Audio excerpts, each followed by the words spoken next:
హుసేన్ ఎక్కడ పెట్టినావు?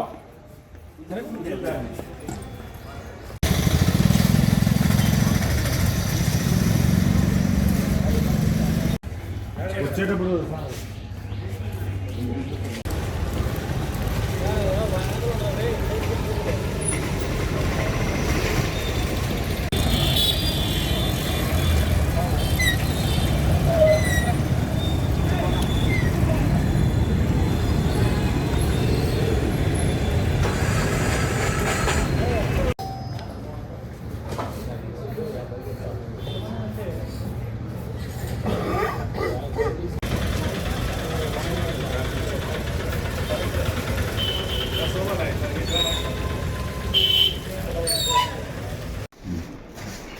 అది వాళ్ళు పట్టుకోనండి, కుర్చీ వేసుకోండి.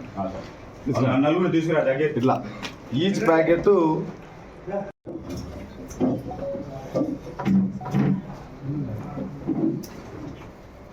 వేయడం కూడా జరిగింది.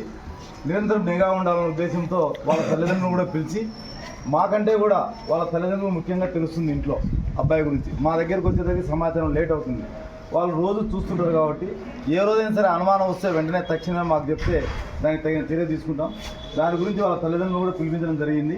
వాళ్ళకు కూడా అవేర్నెస్ కలగజేసి అటువంటి ఏదైనా ఉంటే తక్షణమే మా దృష్టికి తెస్తే, ఒకవేళ అతను మానలేకపోతే కూడా ప్రభుత్వం వారు ఏర్పాటు చేసిన డీ అడిక్షన్ సెంటర్లోకి పంపించి మార్పు తీసుకొచ్చే దిశలో పనిచేస్తున్నాం.